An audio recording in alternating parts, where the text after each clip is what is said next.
মাজুলীৰ মেধাৱী ছাত্ৰক অৰুণাচলৰ জিৰত নৃশংসভাৱে হত্যা। 8জনীয়া হত্যাকাৰীৰ দলে হত্যা কৰিলে ছাত্ৰজনক।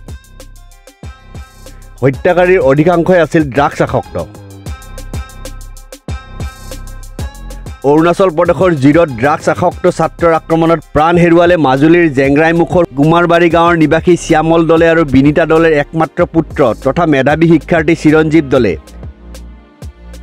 যোৱা 1 জুনৰ সন্ধিয়া সংঘটিত ঘটনাৰ স্থান হৈছে অৰুণাচল প্ৰদেশৰ লোৱাৰ সোৱণশিৰি জিলাৰ জিৰ' আৰক্ষী থানাৰ অন্তৰ্গত চৰ অঞ্চলত। জানিব পৰা অনুসৰি জেংৰাইমুখ আৰক্ষী থানাৰ অন্তৰ্গত কুমাৰবাৰী গাঁৱৰ নিবাসী শ্যামল দলে অৰুণাচল প্ৰদেশৰ জিৰ' অঞ্চলত বিদ্যুৎ বিভাগৰ কৰ্মচাৰী হিচাপে কাম কৰে। কৰ্মসূত্ৰে শ্যামল দলে পৰিয়ালৰ সকলো সদস্য জিৰ' আৰক্ষী থানাৰ অন্তৰ্গত হাপলি নামে ঠাইত বসবাস কৰে। যোৱা 1 জুনৰ দিনা আবেলি চিৰঞ্জীৱ প্ৰায় 4 বজাত ঘৰৰ পৰা ওলাই যায় ওচৰৰে লগৰীয়াৰ পল দলে নামৰ ছাত্ৰজনৰ উপজা দিন উদযাপনৰ বাবে। পল দলৰ নিমন্ত্ৰণ মতে চিৰঞ্জীৱ দলে ঘৰৰ পৰা ওলাই যোৱা বুলি প্ৰকাশ, কিন্তু প্ৰকৃততে জন্মদিন উদযাপন কৰাৰ বাবে নহয়, মেধাৱী শিক্ষাৰ্থী চিৰঞ্জীৱ দলেক পৰিকল্পিতভাৱে হত্যা কৰাৰহে প্ৰধান উদ্দেশ্য আছিল। সেই কথা পোহৰলৈ আহিবলৈ বেছি সময়ৰ প্ৰয়োজন নহ'ল। আবেলি প্ৰায় 4 বজাৰ পূৰ্বে মাতৃ বিনীতাই ঘৰৰ পৰা কিবা কামত ওলাই অহাৰ বাবে ঘৰলৈ বিশেষ কথাৰ বাবে পুত্ৰ চিৰঞ্জীৱ দললৈ ফোন কৰোঁতে ঘৰৰ পৰা ওলাই অহাৰ কথা ব্যক্ত কৰে চিৰঞ্জীৱে। ইয়াৰ পিছত প্ৰায় 5 বজাত পুনৰ চিৰঞ্জীৱলৈ কেইবাবাৰো ফোন কৰে যদিও মোবাইলত যোগাযোগ লাভ কৰিবলৈ সক্ষম নহ'ল। চিৰঞ্জীৱক পৰিয়ালৰ লোকে বিচাৰি হাবাথুৰি খাই থকাৰ সময়তেই ঘৰৰ ওচৰত থকা বিভিন্ন পৰিয়ালৰ লোকৰ মাজত চৰ্চা চলে যে চৰৰ এটা পুখুৰীত কোনোবা যুৱক সন্ধানহীন হৈ আছে, কিন্তু এই কথা মিছা আছিল।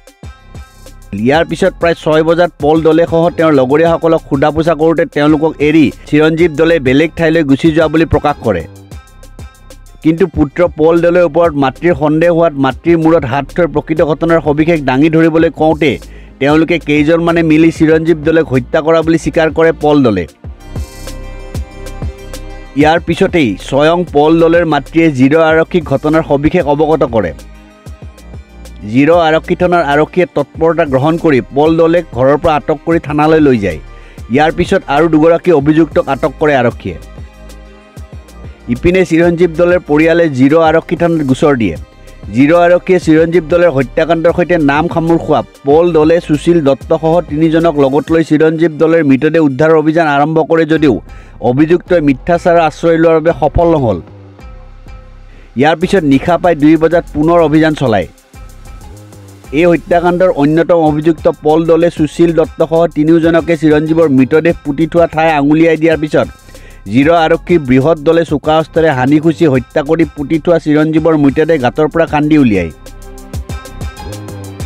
দেহৰ বিভিন্ন অংশত আঘাতৰ চিন স্পষ্ট হৈ থকা পৰিলক্ষিত হৈছে। মৃতদেহ উদ্ধাৰৰ সময়ত চিৰঞ্জীৱে হাতত পিন্ধি থকা ঘড়ীৰ উপৰিও লগত মোবাইল উদ্ধাৰ হোৱা নাই। 2 জুনৰ ৰাতি মাজুলীৰ কুমাৰবাৰী গাঁৱৰ পৰিয়ালৰ মাজত চিৰঞ্জীৱৰ মৃতদেহ আহি পোৱাৰ পিছতে শেষ কৃত্য সম্পন্ন কৰা হয়। চিৰঞ্জীৱ দলে হত্যাকাণ্ডৰ সৈতে 8জন ছাত্ৰ জড়িত থকা বুলি জানিব পৰা গৈছে। ইয়াৰ মূল অভিযুক্ত হৈছে পল দলে। তেওঁৰ ঘৰ হৈছে অসমৰ গহপুৰৰ বৰাহাটীত। আনহাতে সুশীল দত্তৰ ঘৰ হৈছে ঢকুৱাখানাৰ জালবাৰীত। সুশীল দত্তৰ পিতৃ অৰুণাচল প্ৰদেশৰ জনস্বাস্থ্য কাৰিকৰী বিভাগত কাম কৰে। সেই সূত্ৰে অৰুণাচল প্ৰদেশৰ জিৰত থাকে তেওঁলোক।